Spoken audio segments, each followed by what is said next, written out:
પ્રભુ ઈસુના ગૌરવી નામમાં આજની સવારની પ્રેમી સલામ. જય મસીહી. સંત પાઉલે કરંથની મંડળીને બીજો પત્ર લખ્યો, 8મો અધ્યાય અને પ્રથમ વચનથી. મગદોનિયાની મંડળીઓ પર થયેલી દેવની કૃપા અમે તમને જણાવીએ છીએ કે વિપત્તિથી તેઓની ભારે કસોટી થયા છતાં તેઓના પુષ્કળ આનંદને લીધે તેઓની ભારે દરિદ્રતા છતાં તેઓની દયાતરફી સમૃદ્ધિ પુષ્કળ વધી ગઈ. મગદોનિયાની મંડળીઓ પર થયેલી દેવની કૃપા. કઈ દેવની કૃપા? કે વિપત્તિમાં પણ તેમણે સહન શક્તિ રાખી, વિપત્તિમાં પણ તકલીફ મુશ્કેલીઓ સહન કરીને. એ જ પ્રમાણે થેસ્સલોનિકીનો પહેલો પત્ર 4થો અધ્યાય. તે માટે ભાઈઓ, છેવટે અમે પ્રભુ ઈસુના નામે તમને વિનંતી કરીએ છીએ, સુબોધ કરીએ છીએ કે તમારે કેવી રીતે વર્તવું અને દેવને પ્રસન્ન કરવો એ વિશે મારા તરફથી તમે જે સાંભળ્યું તે પ્રમાણે તમે વર્તો છો તેમ વધારે વધારે વર્તતા જાઓ. અને એ જે આજ્ઞાઓ આપેલી છે એ તો 3જા અધ્યાયના પ્રથમ વચનમાં, માટે જ્યારે અમારાથી વધારે સહન થઈ શક્યું નહીં ત્યારે આથેન્સમાં એકલા રહેવાનું અમને ઠીક લાગ્યું અને અમે અમારા ભાઈ તથા ખ્રિસ્તની સુવાર્તામાં દેવના સેવક તિમોથીને તમને દ્રઢ કરવા તથા તમારા વિશ્વાસમાં ઉત્તેજન આપવાને મોકલ્યો. તિમોથીને મોકલ્યો ઉત્તેજન આપવાને માટે. આ બધા જ વચનોમાં શું લખ્યું છે કે સતાવણીમાં કેવી રીતે મંડળી તરીકે આપણે એકબીજાને મદદરૂપ બની શકીએ. અરસપરસ વિશ્વાસીઓ તકલીફ મુશ્કેલીઓમાં હોય ત્યારે આપણે કેવી રીતે એમને મદદરૂપ બની શકીએ અને ખ્રિસ્તીઓ પર કેવી રીતે સતાવણી થાય છે અને કઈ કઈ તકલીફો છે આપણે તપાસવી જોઈએ.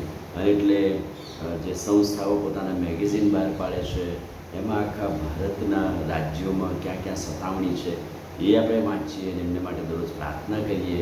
અને એટલે કેટલા બધા વિશ્વાસીઓને, મિશનરીઓને કેદમાં મૂકવામાં આવેલા છે, જાણીએ છીએ આપણે.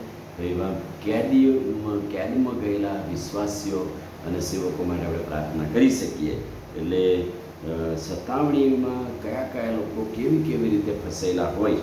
કેદમાં ઘણા વિશ્વાસીઓ છે, જેલમાં ધકેલી દેવામાં આવ્યા છે, એમને માટે પ્રાર્થના કરીએ.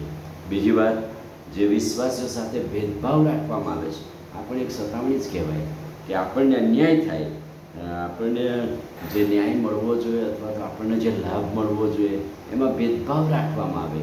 ખ્રિસ્તીઓ, બિન ખ્રિસ્તીઓ, વિશ્વાસીઓ, વિશ્વાસીઓ શિક્ષણથી વંચિત રાખવામાં આવે. અને આ બધા ભેદભાવ જે અત્યારે ચાલી રહ્યા છે એમાં આપણને ન્યાય થાય. આ એક સતાવણી છે. આપણા વિશ્વાસને તોડી નાખવામાં આવે છે. બળજબરીપૂર્વક ધર્માંતર, નહીં, કેટલા બધા નવા વિશ્વાસીઓને પકડીને ફરી બીજા ધર્મમાં ધર્માંતર કરીને પાછા મોકલી દેવા. હિન્દુ ધર્મ, મુસ્લિમ ધર્મ ફરજ પાડવામાં આવે, એમની પર કે છે કે બળજબરી કરવામાં આવે અને વિશ્વાસને તોડી નાખવામાં આવે. એવા વિશ્વાસીઓ માટે આપણે પ્રાર્થના કરીએ. એમની મિલકતોનો પુષ્કળ નાશ થાય, એમની ખેતીવાડી, ઢોરઢાંક, રાચરચીલો મિલકત પર સતાવણી થાય અને તોડી નાખવામાં આવે, પાડી નાખવામાં આવે, નુકસાન કરવામાં આવે, હિંસક હુમલાઓ થાય છે. સતાવણી થાય ત્યારે કેટલી બધી રીતે વિશ્વાસીઓ પર હિંસક હુમલાઓ થયા છે અને હિંસક હુમલાઓ મધ્યે પણ તેઓ ટકી રહ્યા છે.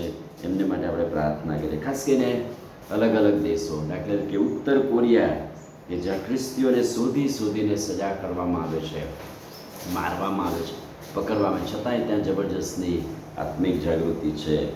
પાકિસ્તાનમાં ખ્રિસ્તીઓ પર હુમલા, વિશ્વાસીઓ પર આરોપ મૂકી હિંસા અને મૃત્યુની ધમકી આપવામાં આવે છે. એવા દેશ માટે આપણે પ્રાર્થના કરી શકીએ છીએ. અને એ જ પ્રમાણે બીજા ઘણા બધા દેશો છે કે જે દેશ માટે આપણે, નાઇજીરિયા, ઇસ્લામી આતંકવાદી જૂથો દ્વારા કહે છે કે અપહરણ કરવામાં આવે, હત્યા કરવામાં આવે અને દીકરીઓને પરેશાન કરવામાં આવે એવા દેશ માટે.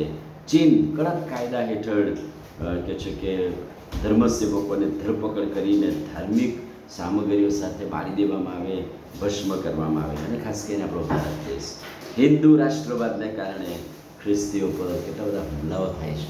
આ બધા દેશો છે કે જે દેશને આપણે યાદ રાખીને દરરોજ પ્રાર્થના કરીએ. સતાવણી મધ્યે આવા લોકો વિશ્વાસમાં ટકી રહે. સંત પાઉલ કહે છે કે મગદોનિયાની મંડળી અમને વિનંતી કરી, પ્રાર્થના કરી, અમને આવી કરો સહાય અને મેં પ્રાર્થના સાથે તિમોથીને મોકલ્યો, બીજા સેવકોને મોકલ્યા કે તેમને ઉત્તેજન આપવામાં. આજે સવારે આપણે એવા લોકો માટે પ્રાર્થના કરીએ, સતામણી પામેલા લોકો માટે, આપણા દેશ માટે, પડોશી દેશો માટે પ્રાર્થના કરીએ, મંડળી વૃદ્ધિ પામે. આમીન.